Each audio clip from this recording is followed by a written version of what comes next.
أعزائي التلاميذ وعزيزاتي التلميذات، مرحبا بكم في الفيديو الثاني الذي سنقدم فيه تتمة الفصل الثاني المرتبط بالسيستم musculaire. Dans la première vidéo, nous avons vu quelques types de muscles qui constituent notre organisme et leur rôle dans la contraction musculaire. Et aussi, nous avons identifié d'autres éléments qui interviennent dans la contraction musculaire pour réaliser des mouvements. Donc, dans cette partie, ou bien dans cette vidéo, on va traiter seulement la partie numéro 3, la partie qui concerne les propriétés qui sont liées aux muscles squelettiques. Donc, pour répondre à cette question, on va réaliser des expériences suivantes. Dans la première expérience, nous avons un muscle dans deux états.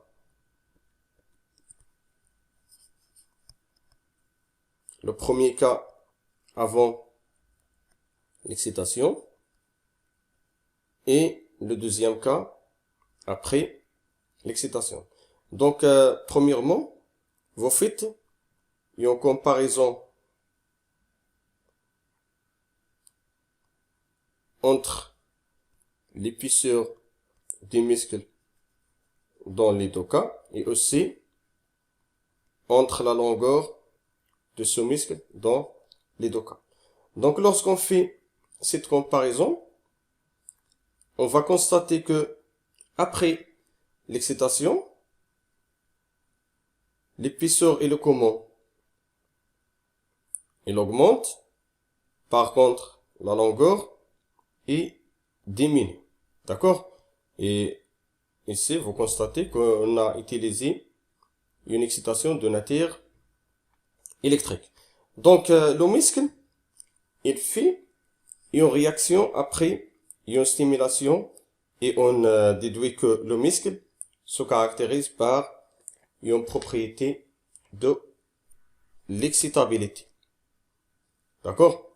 C'est-à-dire que le muscle a une capacité de la réception d'une excitation et de faire une réaction après cette stimulation. D'accord?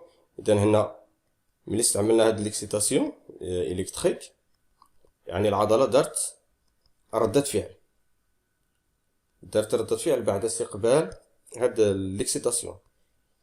قدرة العضلة على استقبال يعني l'excitation كنقولوا بأنها عندها خاصية ou bien la propriété de l'excitabilité. D'accord? Et aussi,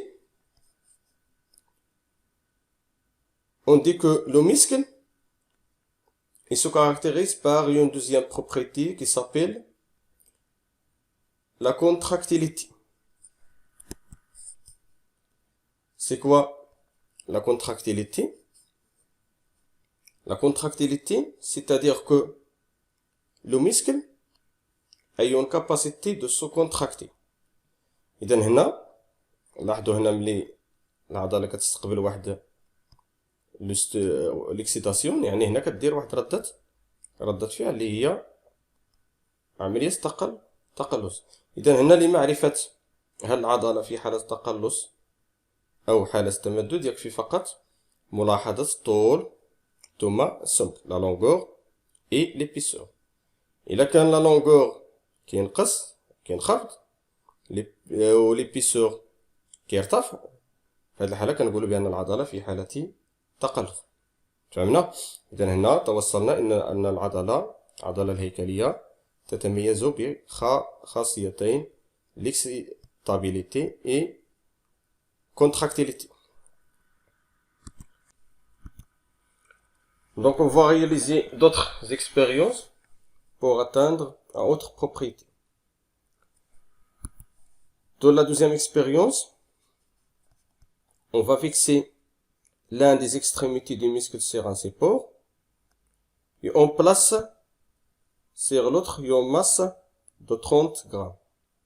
et on va constater que le muscle est dilaté.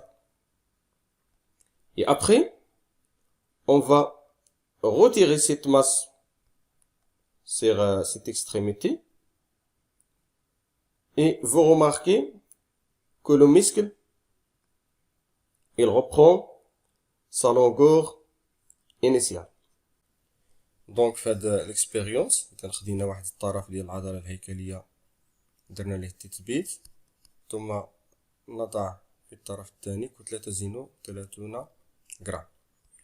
اذا الملاحظه التي نلاحظها بعد اضافه الكتله ان العضله تتمدد، يعني لمعرفه تمدد العضله يكفي فقط مقارنه الطول، وسوف تلاحظون ان الطول يعني بعد اضافه الكتله الطول يزداد.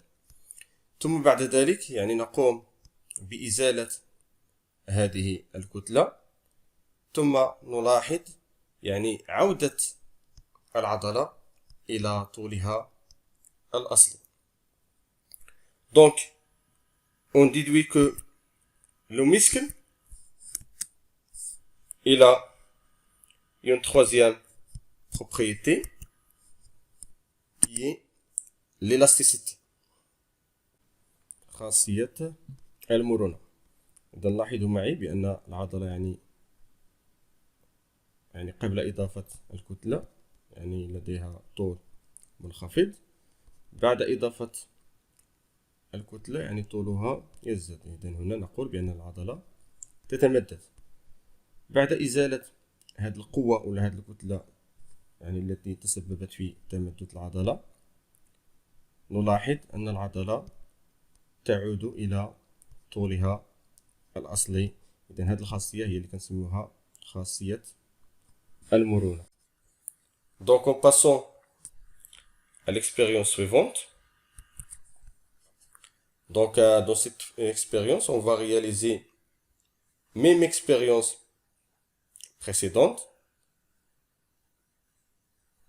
mais ici, au lieu d'utiliser la masse de 30 grammes, nous utilisons la masse de 60 grammes.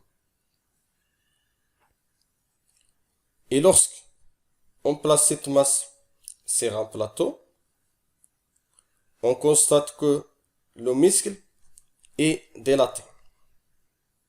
D'accord? Et lorsqu'on retire cette masse, on constate que le muscle ne reprend pas sa longueur initiale. D'accord? إذا هنا في الحالة يعني في هذه الإكسبيريونس إذا درنا نفس الإكسبيريونس السابقة، فقط يعني هنا قمنا بتغيير الكتلة. عوض هنا استعمال الكتلة ديال 30 غرام قمنا باستعمال كتلة ذات وزن 60 غرام. ثم الملاحظة هنا بعد إضافة الكتلة أن العضلة تتمدد، ولكن بعد إزالة الكتلة كنلاحظوا بأن العضلة لا تعود إلى طولها الأصلي. Donc, on déduit que l'élasticité du muscle squelettique est limitée محدودة، بمعنى أن العضلة عندها القدرة على يعني العودة إلى طول أصلي، يعني بعد تطبيق قوى معينة، ولكن بعد يعني تطبيق قوة أكبر من طاقة العضلة. في هذه الحالة العضلة تفقد خاصية المرونة. En résumé, donc les muscles squelettiques se caractérisent par trois propriétés: l'excitabilité, la contractilité et l'élasticité. On a dit que l'élasticité du muscle est limitée.